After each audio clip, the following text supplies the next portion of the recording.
Assalamualaikum warahmatullahi wabarakatuh. Dan salam sejahtera bagi kita semua. Perkenalkan, saya Maratu Saliha yang akan bertugas sebagai moderator dari kelompok ini. Dan beberapa teman saya yang bertugas sebagai pemateri. Tanpa berlama-lama, langsung saja kita masuk ke materi pertama. Pengertian manajemen operasi.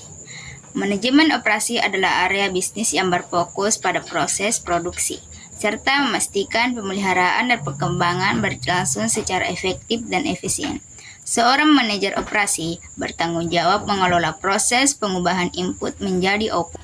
Konsep dasar elemen sistem reproduksi.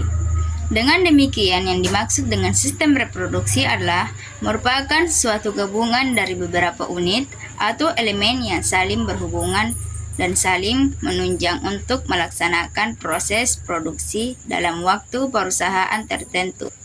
4 elemen konsep dasar dalam sistem reproduksi. Pertama, input. Sistem produksi dimulai dengan input berupa bahan mentah, sumber daya manusia, peralatan, dan informasi yang diperlukan untuk memulai bisnis. Kedua, proses transformasi. Ketiga, output. 4, umpan balik atau feedback. Beberapa konsep seputar manajemen operasi. 1. Teknik perencanaan dan pengawasan produksi. Teknik perencanaan dan pengawasan produksi melibatkan perencanaan proses produksi, penjadwalan, dan pengawasan untuk memastikan bahwa produksi berjalan sesuai dengan rencana dan standar yang ditetapkan. Hal ini mencakup perencanaan kapasitas produksi, perencanaan kebutuhan material, dan pengawasan terhadap proses produksi untuk memastikan efisiensi dan kualitas. 2. Manajemen persediaan. Manajemen persediaan melibatkan pengelolaan stok barang yang efisien dan efektif.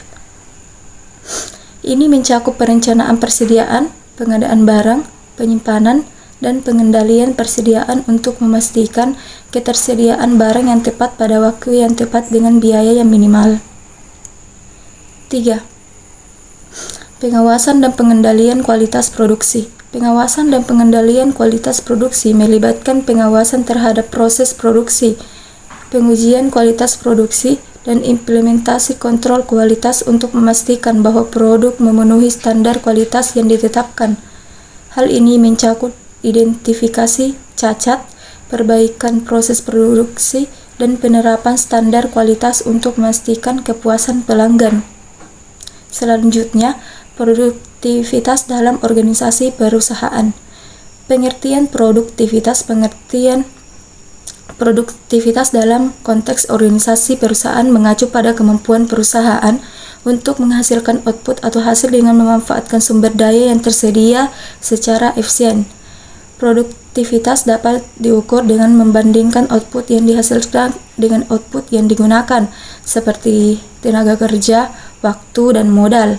2. Beberapa metode bagi peningkatan produktivitas. Untuk meningkatkan produktivitas di dalam organisasi perusahaan antara lain: 1. Peningkatan proses kerja dan efisiensi operasional untuk mengurangi pemborosan dan peningkatan output. 2. Penggunaan teknologi yang tepat untuk otomatisasi analisis data dan pemantauan kinerja. 3. Pelatihan dan pengembangan karyawan untuk meningkatkan keterampilan dan pengetahuan yang dapat meningkatkan produktivitas. 4.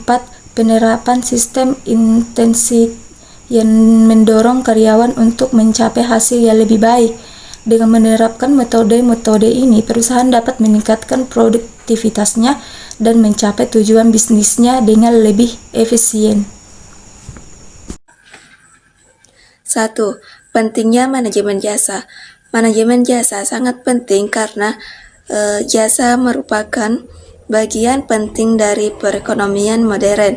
Manajemen jasa membantu perusahaan dalam memberikan layanan yang berkualitas dan memenuhi kebutuhan pelanggan. 2. 3 prinsip jasa dari Karl Albrecht. Prinsip-prinsip jasa dari Karl Albrecht adalah orientasi pada pelanggan, orientasi pada nilai, dan orientasi pada kualitas.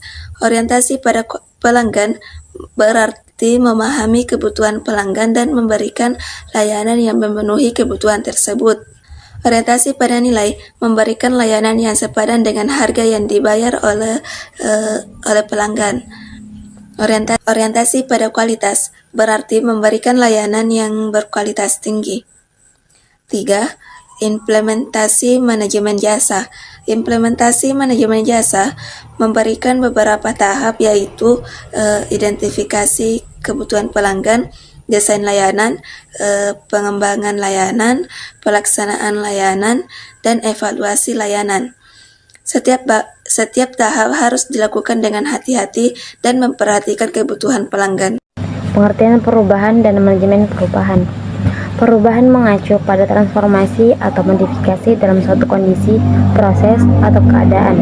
Manajemen perubahan di sisi lain mencakup upaya sadar untuk merencanakan, mengimplementasikan, dan mengolah perubahan agar dapat diterima dan diintegrasikan oleh individu atau organisasi dengan seefektif mungkin. Ini melibatkan pemahaman dinamika perubahan, komunikasi yang efektif, serta pengelolaan perubahan dalam konteks organisasi.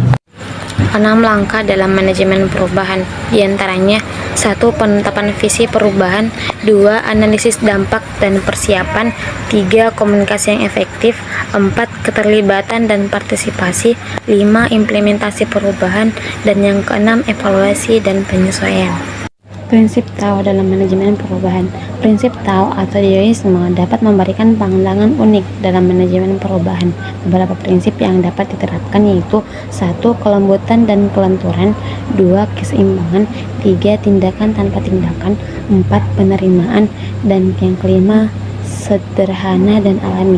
Prinsip ini mencerminkan filosofi Taoisme yang menekankan harmoni dengan alam dan aliran kehidupan, memberikan wawasan yang dapat diaplikasikan dalam konteks manajemen perubahan. Ada beberapa strategi yang dapat digunakan dalam melakukan manajemen perubahan, diantaranya 1. Komunikasi efektif, 2. Partisipasi karyawan, 3. Pelatihan dan pengembangan, 4. Manajemen perubahan bertahap, 5. Tim pengelola perubahan, 6. Dukungan pemimpin, 7. Evaluasi dan penyesuaian terus-menerus.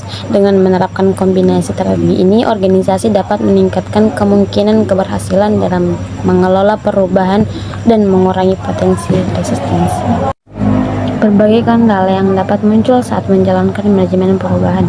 1. Resistensi karyawan, 2. Ketidakjelasan tujuan perubahan, ketiga kurangnya dukungan pemimpin, 4. Kurangnya komunikasi efektif, 5. Kurangnya keterlibatan karyawan, 6. Ketidakmampuan mengatasi konflik, 7. Kurangnya sumber daya, dan yang terakhir yaitu kurangnya fleksibilitas dan adaptabilitas.